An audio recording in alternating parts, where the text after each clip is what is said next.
Okay, guys, so welcome to the aftermath of the Evil Dead Fistful of Boomstick game review.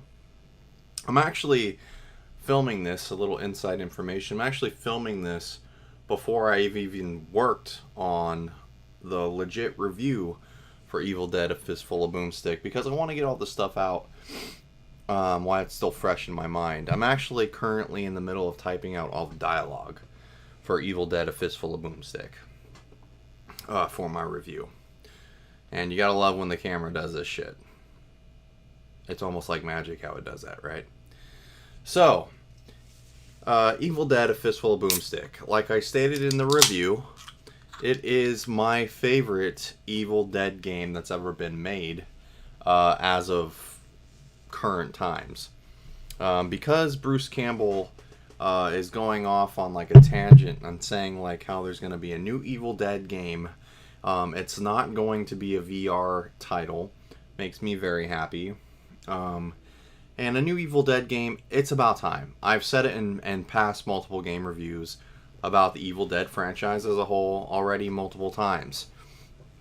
And it has been proven that the Evil Dead franchise and the way that the Evil Dead universe is basically molded together is a proven selling point because of the way Resident Evil 7 was made and sold.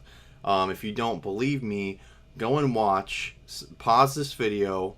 If you are new to my channel, go pause this video and go watch my Resident Evil 7 game review. I think it says Resident Evil 7 confused me because I point out very clearly throughout the review how it wasn't a Resident Evil game. It was an Evil Dead game with Resident Evil's title slapped across the game. It's not it's not Resident Evil whatsoever. It is Evil Dead in every way. So, Evil Dead, A Fistful of Boomstick.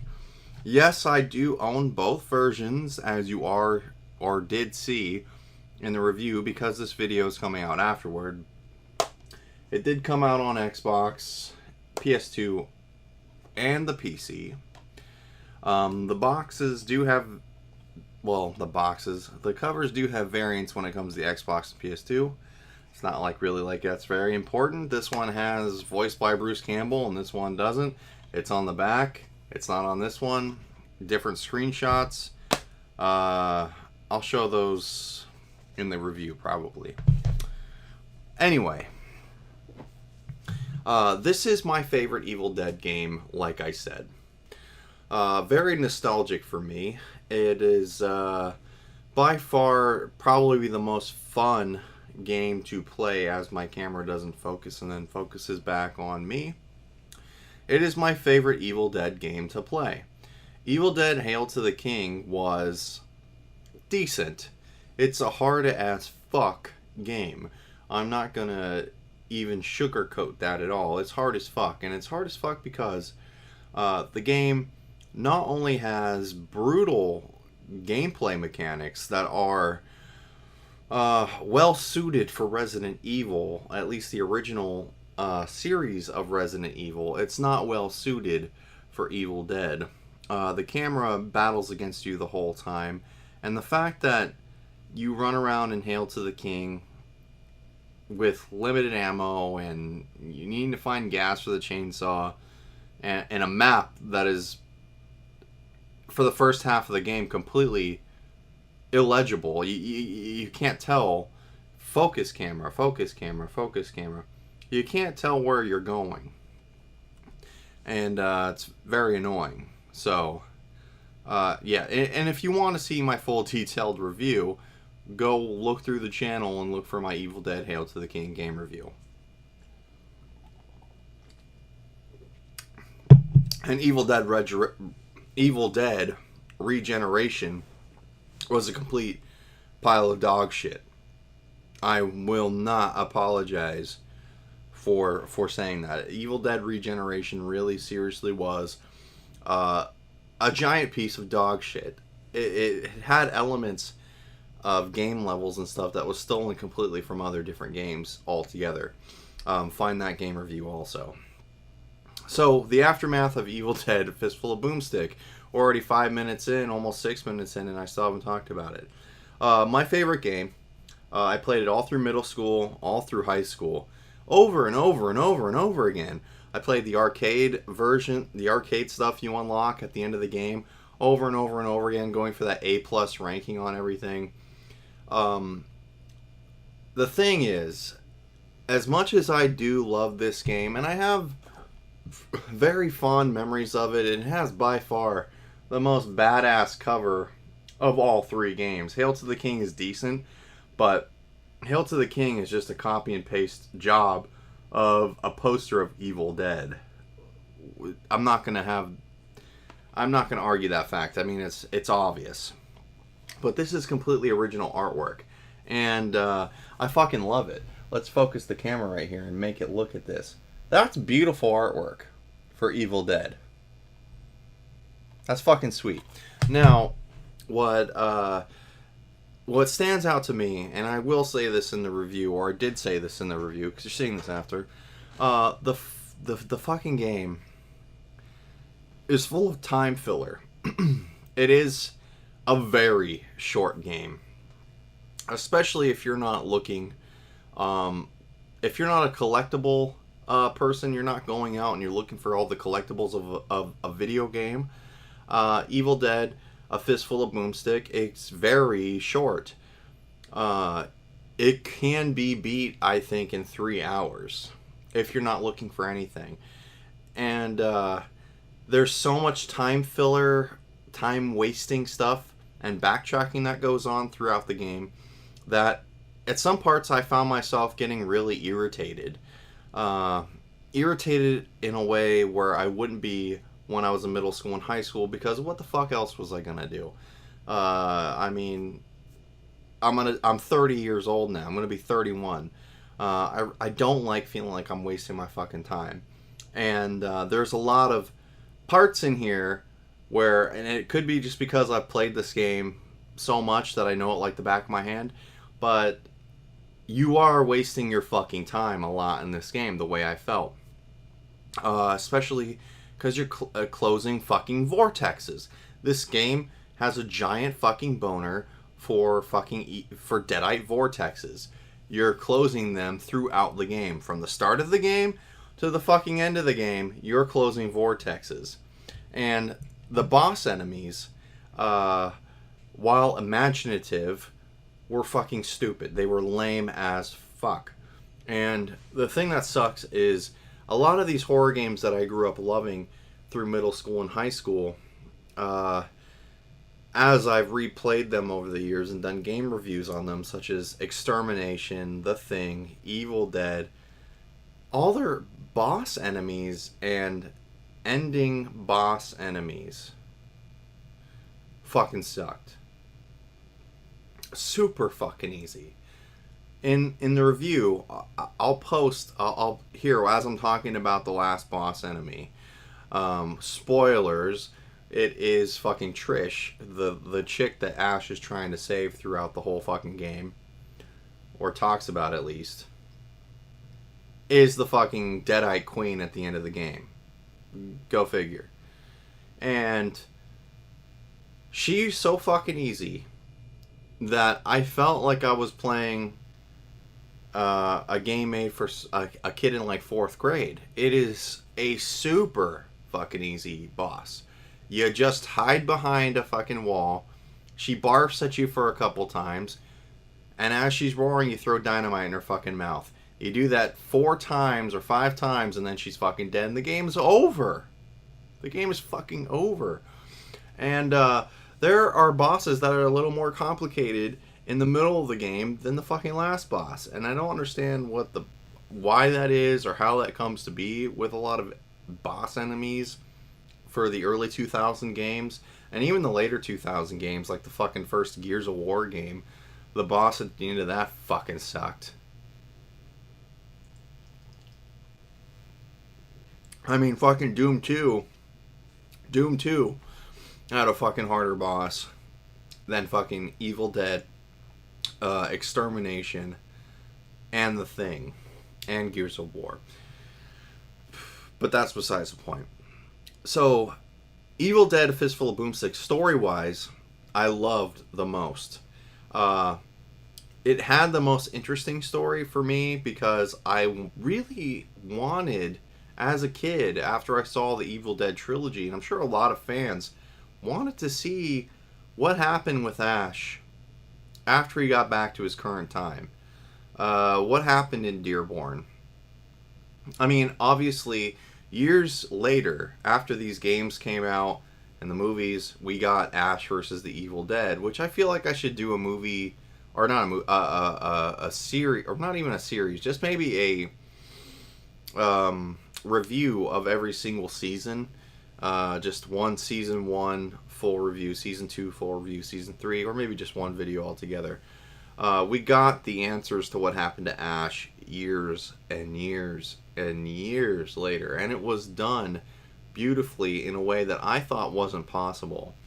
The way that we had heard Bruce Campbell talk about Evil Dead and the Evil Dead franchise in the past 20 years or so is that he was done with the character and done with the franchise and didn't really like talking about it too much.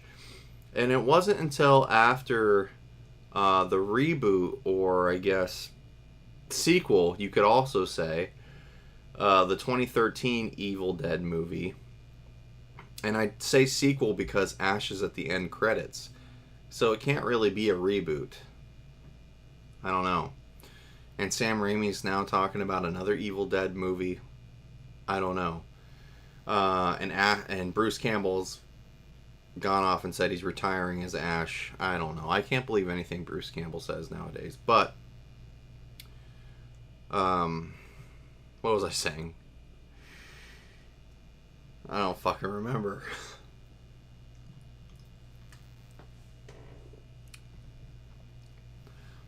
Anyway, back to the game. Evil Dead: A Fistful of Boomstick. My favorite story. We all wanted to see what happened with Ash after the movie series. This kind of gives you that. And what I liked about it the most, where I thought it was super creative, was going through the different parts of Dearborn. Going through back in time, and it's not complicated. And that's what I really appreciated and liked, is that the story isn't complicated in the fact where we're going back in time in different places where we would not really recognize or care about. We're going through time in Dearborn, and you're seeing Dearborn through current times, Civil War times, really, really far back, and then fucking like the apocalyptic time. And I think that's really fucking a great idea. And you see the town evolve through all these different time periods as it's being attacked by Deadites as a possible future. I thought it was a good story. Was it handled the best with certain story elements? No, it's not a perfect game. It was just the most fun game. Evil Dead is a license and a franchise where it kind of has a story, it kind of has a hero, but really, in the end, it's really about having fun and kind of like turning off your brain and enjoying the comedic slapstick horror of watching Three Stooges and fucking horror movies fucking clash. That's what Evil Dead has always been to me, and probably why I've always liked it so much. Ash is that perfect mix between a hero and a fucking idiot. It's like when you have Snake Plissken and fucking it's like when you have Snake Plissken and Jack Burton from Big Trouble in Little China mixed together. We both know it's a badass character, but also an idiot at the same time. That's what Ash is in Evil Dead. He's an awesome hero, but also a fucking moron at the same time. And kind of like how the Three Stooges were. But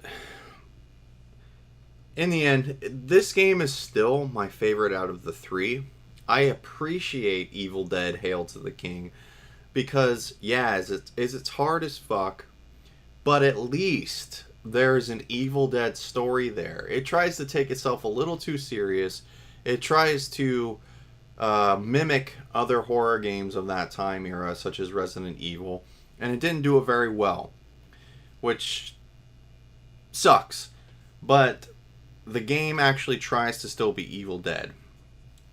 Where I had a huge problem was Evil Dead Regeneration, where it treats you like you're a fucking idiot. It holds your hand the entire time.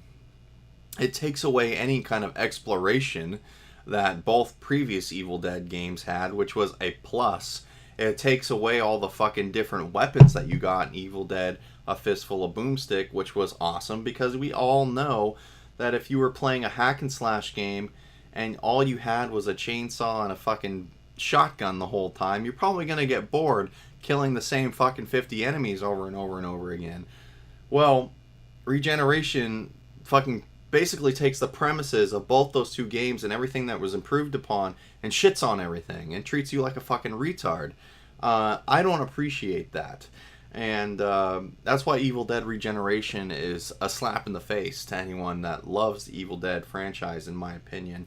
The story is fucking stupid, too. It's just a regurgitation in a different format of what Evil Dead A Fistful of Boomstick was. So it was actually really sad to play that game. It's just a bad game. So don't buy it. There's no reason to. That's a waste of your money. Just watch my review and you'll know why. The Soul Eater, really? Ash treats the Soul Eater from Evil Dead like a fucking pet dog. Gets eaten by it and shit out, and you see diarrhea fucking shooting out of the Soul Eater's asshole. And it's a punchline joke. It's fucking stupid. It's fucking stupid. I'm not going to defend it just because it's Evil Dead. It's fucking stupid. Another thing about Evil Dead, A Fistful of Boomstick, it came with a really fucking cool, whole DVD, DVD quality at that time in 2003, of a fucking behind-the-scenes documentary about the whole fucking making of the game with Bruce Campbell and the developers and how much they love the Evil Dead movies and how they strived really hard to make it as true and as cool as they could. And I think it's probably one of the best parts of this fucking game. It's like a fucking extra like that. It's shit like that you don't ever fucking see in modern day games now. You would never fucking see a behind the scenes making of on the same disc. That's something that nowadays they would make you pay an extra fucking $20 for if you wanted to see it, or fucking sit on YouTube and watch fucking 20 fucking different ads on stupid bullshit that pertains to nothing about what you watch while they unsub you from people. That's a completely different topic altogether. Anyway, if you do love Evil Dead, I still highly recommend this game. Am I a little jaded because I love this game, grew up with this game, love the franchise? Maybe a little. You could say a little. But at the same time, yeah, it's not a perfect game. It's way better than fucking Regeneration. And it improves on the stuff that Evil Dead Hail to the King was lacking.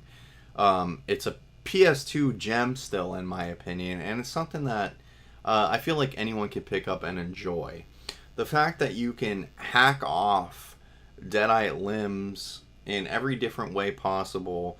There's different weapon combinations. There's different weapon ammo. There's different weapon upgrades. There's different fucking Deadites that we've never seen before as my camera unfocuses. I just think it's overall a really good game. And anyway, guys, there's not really much else I can say about it except it's good. Go get it. I say the PlayStation 2 version looks a little better than the Xbox version, even though the Xbox version came out a little later. I just in particular to the PlayStation 2's version of the game. I don't know if there really is any difference. I mean, I've played them both on both different consoles. I just think this looks better on PlayStation 2. And it's fucking black. It just looks cooler to me. I don't know. Anyway, guys, I hope you enjoyed this. I hope you guys enjoyed the review, and I'll see you on the next one. Be sure to subscribe if you enjoyed this video. If you're not subscribed already, hit the like button. It helps me out. For some reason, YouTube's algorithms are always fucking changing. If you've seen how this channel looks, the view-wise, compared to a year ago, it's because YouTube's trying to bury my channel, as well as small channels like me. So if you like honest game reviews and aftermaths of game reviews like this, be sure to subscribe. Share this around, and I'll see you guys on the next game review.